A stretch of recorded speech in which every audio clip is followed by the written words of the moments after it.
Bueno, ¿qué tal? Muy buenas noches a todas y a todos. Un gusto en saludarles. ¿Me pueden comentar cómo estamos con el audio el día de hoy, por favor, para poder iniciar sin ningún inconveniente? Se escucha bien, licenciado. Buenas noches. Muy buenas noches. Gusto en saludarles. Eh, ¿Qué es hoy ustedes? Lunes 12 de septiembre, como si nada ya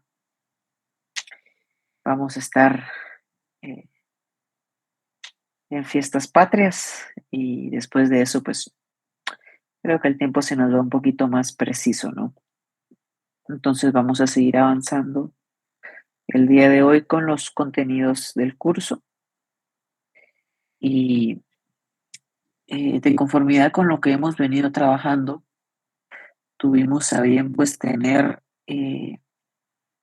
en las anteriores clases una introducción respecto a la etapa de conciliación. Esta etapa de conciliación es importante para nosotros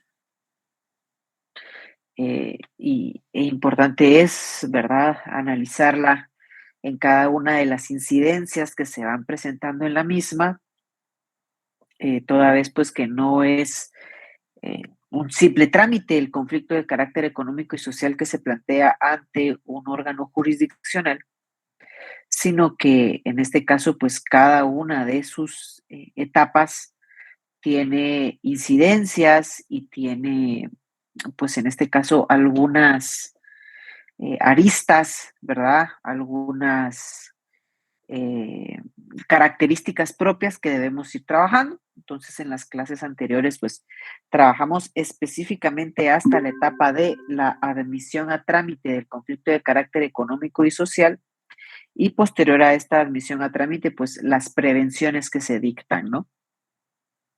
Entonces, estábamos trabajando un poquito sobre, pues, el alcance de estas prevenciones en la clase anterior, ¿verdad?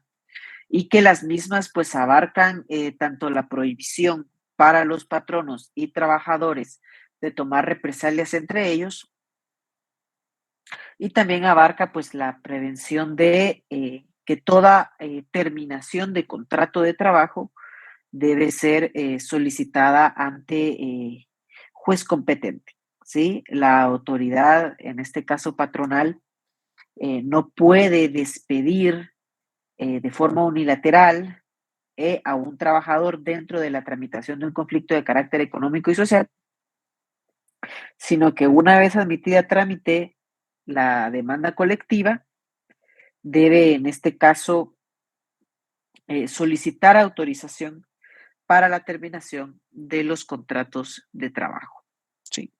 Entonces, habíamos pues platicado, ¿verdad?, la semana anterior que esta es una regla general, es una regla de aplicación general para los distintos casos que se vayan a presentar o posibles casos que se vayan a presentar de terminación de contratos de trabajo en el eh, periodo en el cual pues están dictadas prevenciones dentro de un conflicto de carácter económico y social. Pero ojo, ojo también con esto, ¿no? Mucho ojo con esto en el sentido que así como pues toda regla es general, también toda regla tiene su excepción, ¿sí? Toda regla tiene, pues en algunos casos, eh, ciertas excepciones legales que no la hacen aplicable a todos los casos, ¿sí? Y mencionábamos que la autorización judicial, en la clase anterior lo mencionábamos, ¿verdad? Tiene dos excepciones. Primero, para los trabajadores en periodo de prueba y segundo, para los trabajadores de confianza del patrón. Ahora bien, expresamente el Código de Trabajo no establece en algún articulado una excepción específicamente en el desarrollo del conflicto de carácter económico y social. No lo tiene, ¿sí? Si ustedes le dan lectura a los distintos artículos que regulan el conflicto de carácter económico y social, pues no hay una norma que nos diga expresamente en el apartado de prevenciones, ¿verdad? Estas prevenciones pues tienen las determinadas excepciones. sino que es a través del análisis de el código de trabajo y el funcionamiento del derecho laboral, que doctrinariamente y vía la Corte de Constitucionalidad se ha asentado doctrina legal respecto a las dos excepciones, que pues bueno, tiene la regla que todo despido o toda terminación de contrato de trabajo durante la tramitación del conflicto de carácter económico y social debe ser autorizada por juez. ¿Sí? La primera excepción es el periodo de prueba. Esto pues pueden ver ustedes acá un extracto, ¿verdad?, de la doctrina legal de la Corte de Constitucionalidad, establecida en los expedientes 5.631-2019, 6.023-2018 y 1.661-2018. Y ustedes pueden tomar nota en el artículo tanto 379 como en el artículo 380 de esta excepción y su doctrina legal, ¿no? Que saben ustedes bien que es de observancia obligatoria para los tribunales de justicia.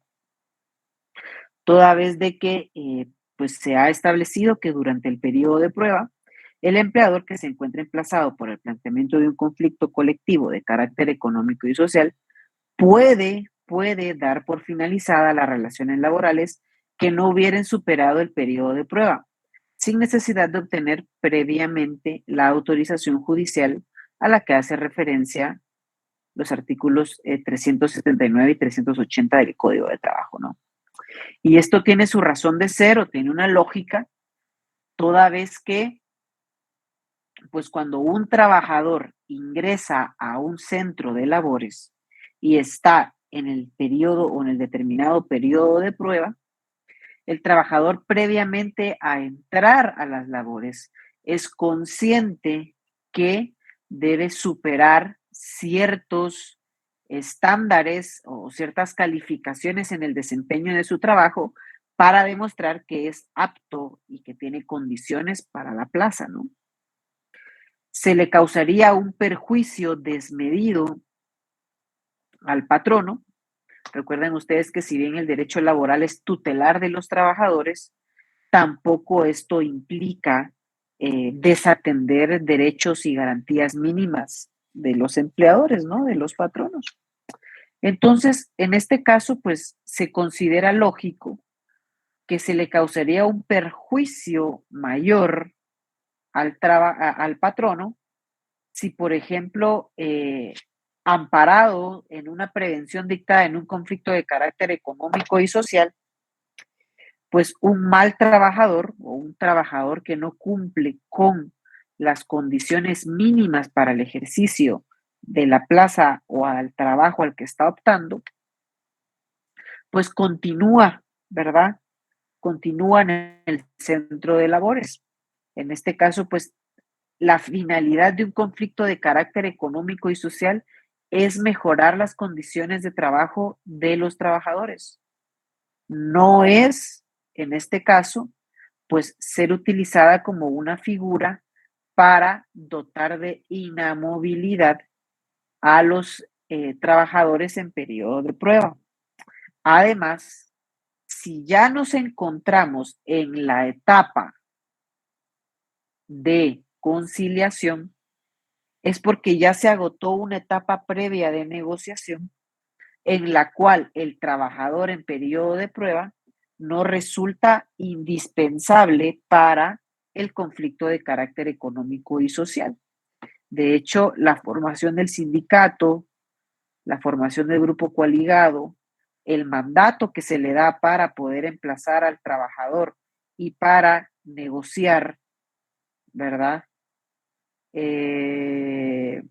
Pues en este caso un nuevo de carácter eh,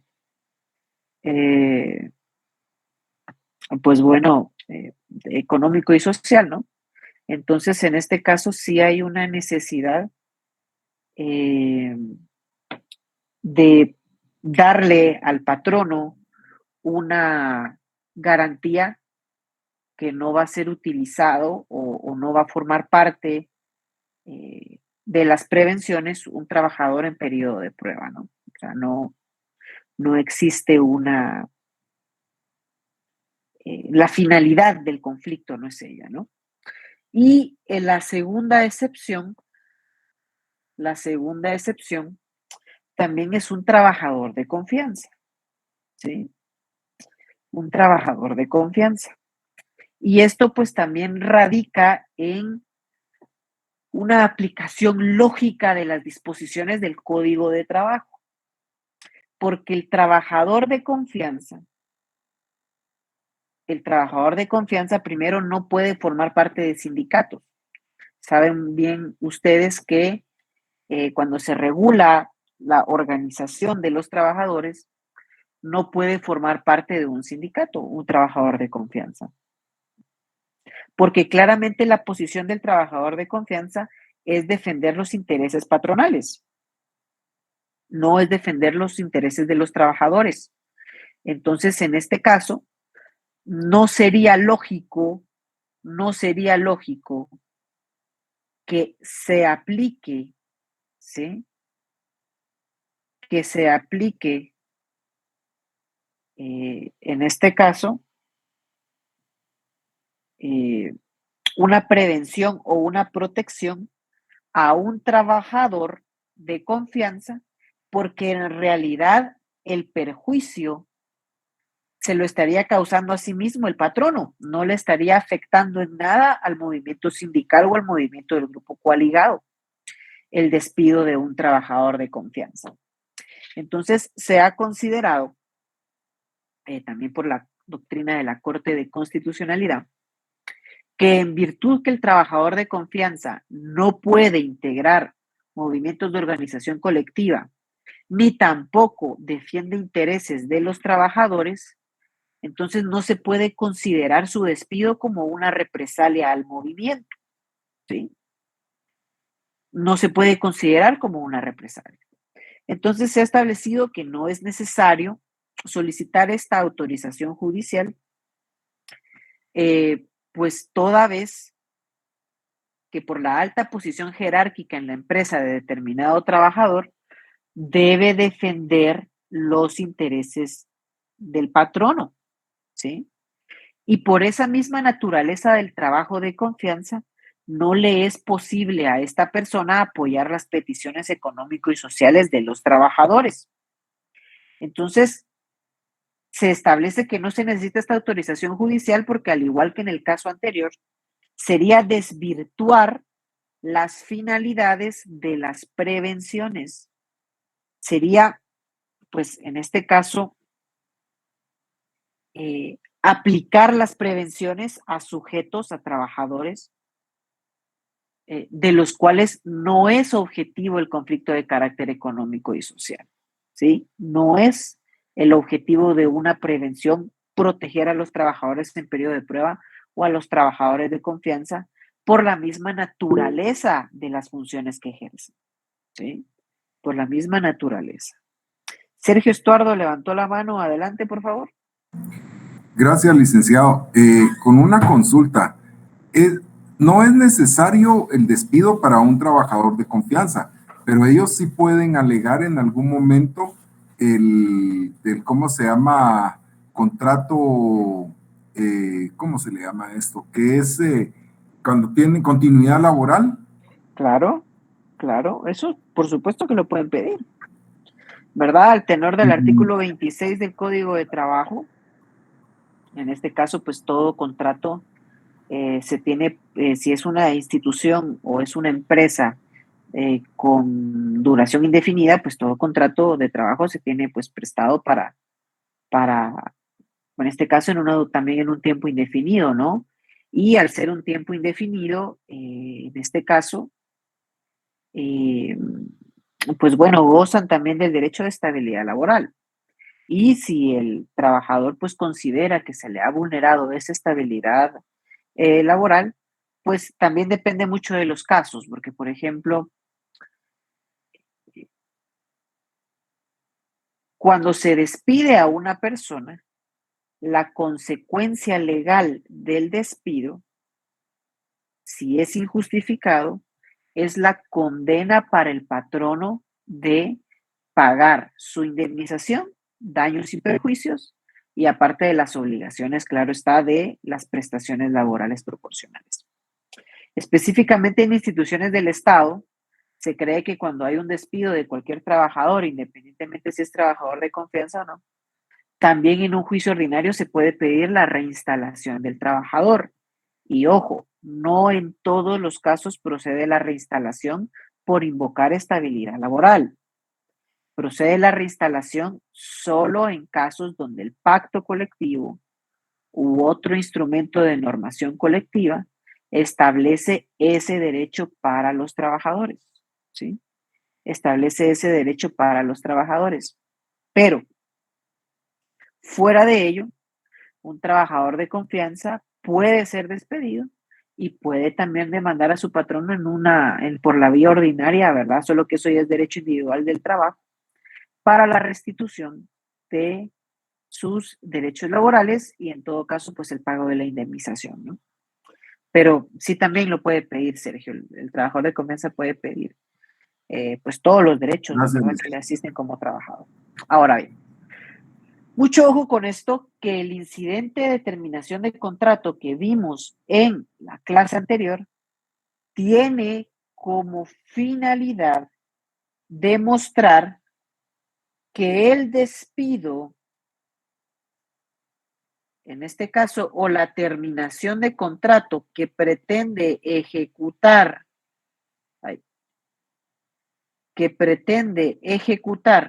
el patrono, no es una represalia, ¿sí? Lo único que se tiene que demostrar, y ya lo habíamos platicado en la clase anterior, en el incidente de terminación de contrato, es que el mismo no es una represalia por, en este caso, el movimiento sindical o el movimiento de grupo coaliado, ¿sí? No es una represalia. Y entonces toda la base probatoria y toda la argumentación debe girar en torno a demostrar que no es una represalia. Y como se los decía, ¿verdad? En la anterior clase, en este tipo de incidentes no se está comprobando la justicia o no del despido, ¿sí? No se está comprobando. Para eso está el derecho individual del trabajo, para eso está el juicio ordinario. Acá, en los incidentes de terminación de contrato,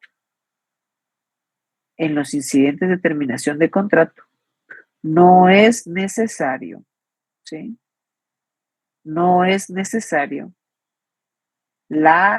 en este caso, comprobación de la justicia del despido. Lo único que tiene que comprobar el patrono es que no es represalia el despido que va a ejecutar, ¿sí? Que no es que no es una represalia, ¿sí? Ahora bien, también el trabajador, ¿verdad? Al momento de darse la audiencia en este tipo de incidentes, tampoco debe demostrar, ¿verdad?, que el despido es injusto o es justo. Evidentemente, tampoco lo tiene que hacer. Lo que tiene que comprobar él es, en este caso, que el despido es una represalia por la formación del movimiento de trabajadores. Es lo único que se comprueba en este tipo de instancias, ¿ok? Para que tomen nota, en este caso, pues, en el ejercicio de su profesión, o también en las distintas evaluaciones a las que ustedes vayan a ser sometidos durante la carrera, ¿no? ¿Por qué? ¿Por qué? Y esto también anótenlo, ¿sí? Yo me recuerdo que una vez yo estaba platicando con una compañera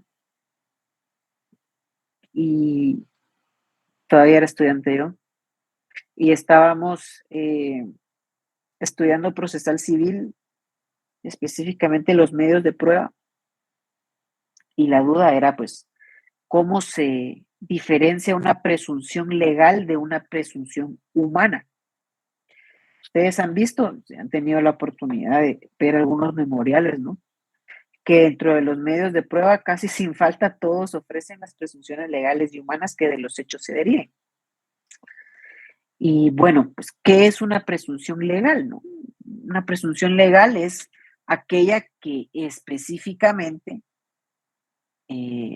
no es un hecho que se deba como tal probar, ¿no?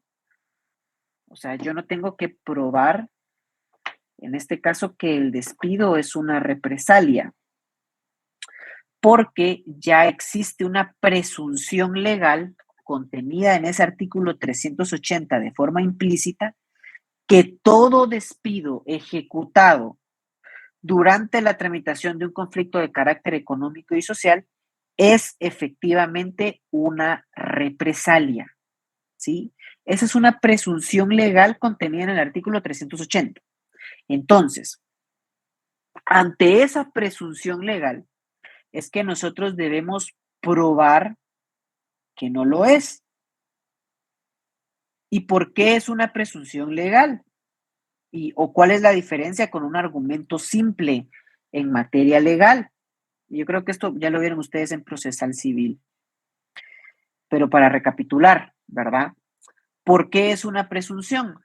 Porque ustedes saben que es un principio del derecho que todo argumento se prueba, ¿no? El que argumenta debe probar, ¿sí? Si usted al momento de realizar su demanda o al momento de realizar su incidente o su contestación de demanda o en la evacuación de audiencia, en los juicios de conocimiento, tanto en civil como en laboral, usted debe probar cada una de las afirmaciones, ¿no? Pero si la otra parte tampoco tiene una base probatoria fuerte y ninguno de los dos tiene una base probatoria, pues el juez tiene la facultad de dar como un hecho no probado este tópico, esta parte de la litis, porque no hay pues suficiente argumentación jurídica y pruebas para, en este caso, pues poder fallar y poder entrar a conocer el fondo de esa litis, ¿no? Eso es cuando es un argumento normal. Pero cuando estamos tratando de presunciones legales, la ley nos impone una carga de la prueba, ¿sí? Y aunque el patrono no pueda probar, por ejemplo, no, perdón, aunque el trabajador no pueda probar que la terminación de contrato es una represalia, pero el que tiene la carga de la prueba y el que está obligado a demostrar que no es una represalia es el patrono. Y si el patrono no tiene los elementos de prueba suficientes y el trabajador tampoco tiene los medios de prueba suficientes, al igual de los argumentos que les comentaba anteriormente, en este caso el resultado es diferente, porque existe una presunción legal, porque las presunciones legales admiten prueba en contrario. Solo admiten prueba en contrario, pero no dice que se tengan que probar porque son una presunción. Es como en el derecho civil, ¿sí? De que aquel padre que se niegue a realizarse la prueba de ADN opera una presunción legal que él es el padre del menor, ¿sí? Entonces, en este caso, la presunción de represalia, y esa es una presunción legal, la presunción de represalia, debe ser comprobada o debe ser desvirtuada por el patrono al momento de plantear su incidente de terminación de contrato, ¿no? Indica esta doctrina legal, que también tomen nota ahí de los distintos fallos que vamos citando. El patrono emplazado que solicite la autorización judicial para dar por terminado un contrato de trabajo debe exponer y acreditar fehacientemente la razón que aduce para la destitución del trabajador, con el propósito de desvanecer la presunción relativa a que su decisión de despido constituye represalia. Y acá ustedes pueden ver el elemento clave de esta presunción legal, ¿no? Con el propósito de desvanecer, las presunciones se desvanecen, pero en caso de no hacerlo, o que el trabajador tampoco pueda probar que es una represalia, opera inmediatamente la presunción, ¿sí?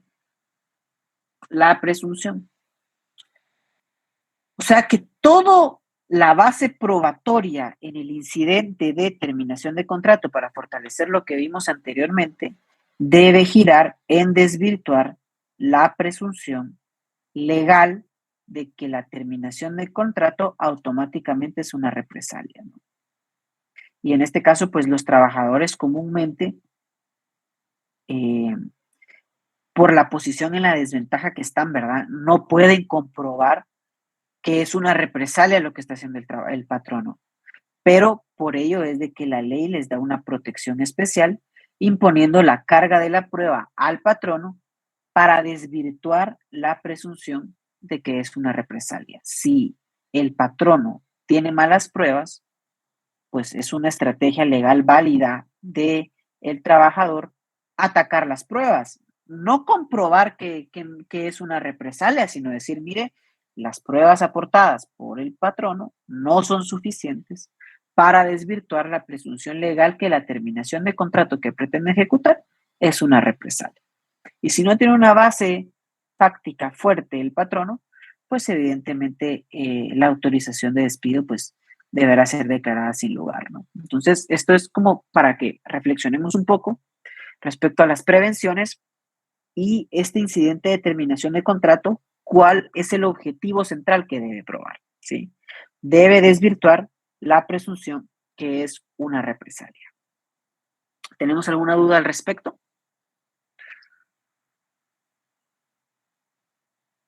Por mí todo está correcto, licenciado. Todo está correcto con esta fase de la... Vean ustedes que apenas estamos iniciando la etapa de conciliación. Y apenas la estamos iniciando.